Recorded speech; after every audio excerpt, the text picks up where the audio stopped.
Assalamualaikum warahmatullahi wabarakatuh. Perkenalkan, nama saya Tegar Febrian Permana, NIM 2021 30 20 72 dari jurusan Teknik Informatika kelas 1 TIB 2. Baik, di sini saya ingin menjelaskan tentang apa sih itu sistem operasi.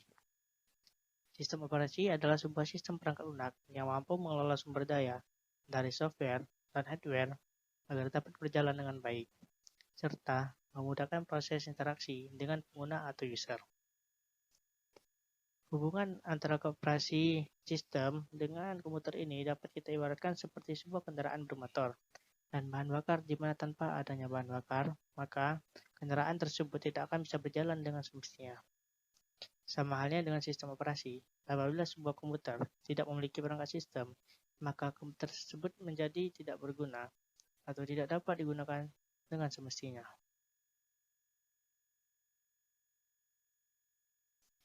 Baik, kita lanjut ke sejarah dari sistem operasi ini. Nah, untuk generasi pertama diciptakan pada tahun 1945 sampai dengan 1955. Generasi pertama ini merupakan awal terciptanya sebuah perangkat komputasi elektronik yang dimana fungsinya untuk menggantikan peran sistem komputasi mekanik. Hal ini dikarenakan kecepatan manusia dalam menghitung dan mengingat informasi itu sangatlah terbatas.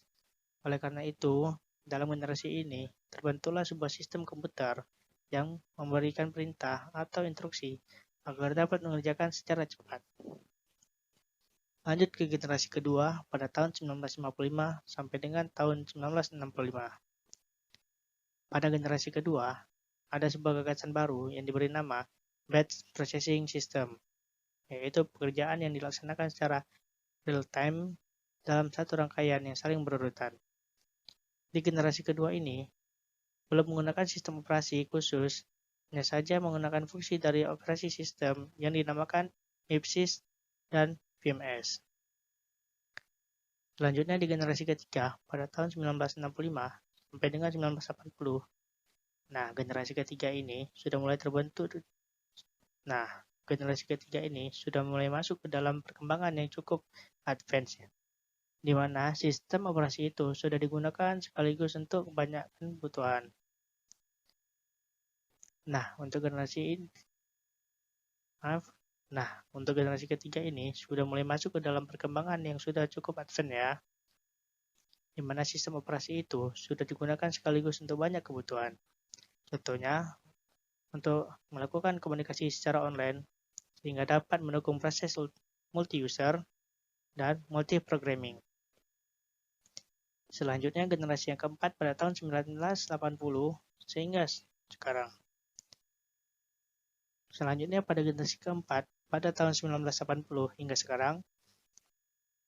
Pada generasi keempat sudah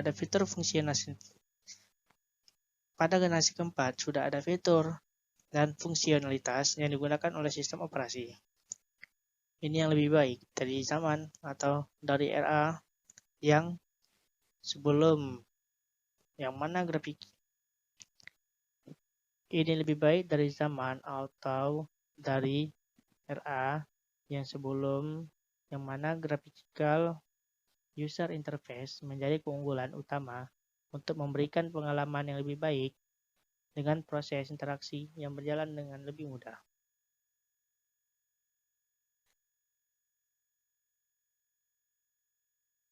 Kemudian, selanjutnya saya akan menjelaskan fungsi adanya sistem operasi. Nah,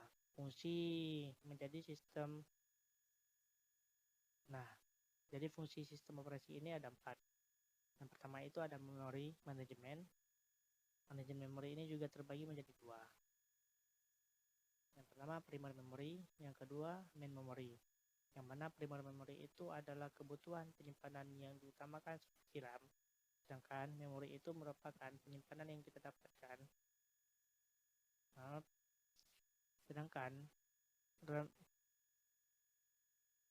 Sedangkan main memory itu merupakan penyimpanan yang dapat kita akses langsung melalui CPU. Kemudian fungsi yang kedua itu ada device management,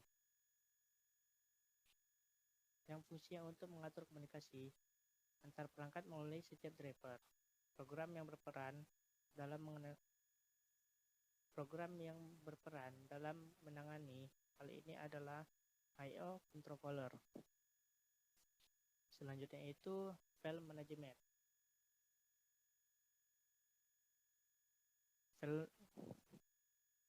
Nah, fungsinya ini kita dapat menggunakan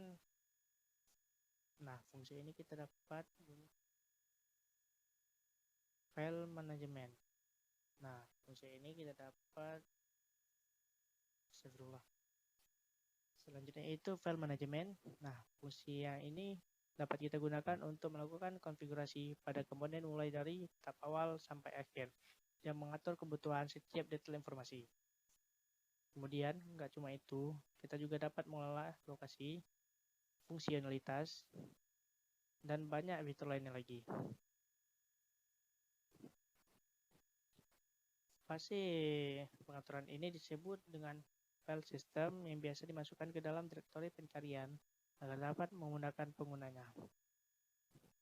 Nah, yang terakhir fungsinya adalah prosesor manajemen.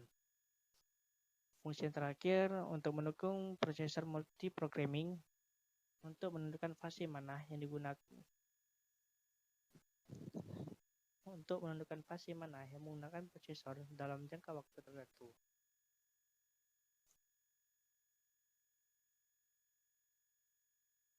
Lanjut komponen dalam OS. Jadi ada beberapa komponen yang terdapat dalam operasi sistem. Yang pertama ada file, yang kedua ada kernel, yang terakhir itu ada user interface.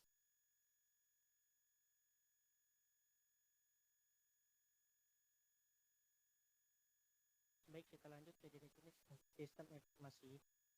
Yang pertama itu ada batch OS, yang kedua ada distributed OS, yang ketiga ada mobile OS, yang keempat ada multitasking atau time sharing OS, yang kelima ada network OS, yang terakhir ada real time OS. Baiklah, selesai sudah penjelasan tentang sistem operasi. Semoga dapat dipahami dan dapat bermanfaat bagi kita semua. Sekian dari saya. Apabila ada kesalahan dalam tutur kata, mohon dimaafkan. Yang baik datangnya dari Allah, yang buruk datangnya murni dari saya. Saya tutup dengan wabillahi taufiq wal hidayah. Wassalamualaikum warahmatullahi wabarakatuh.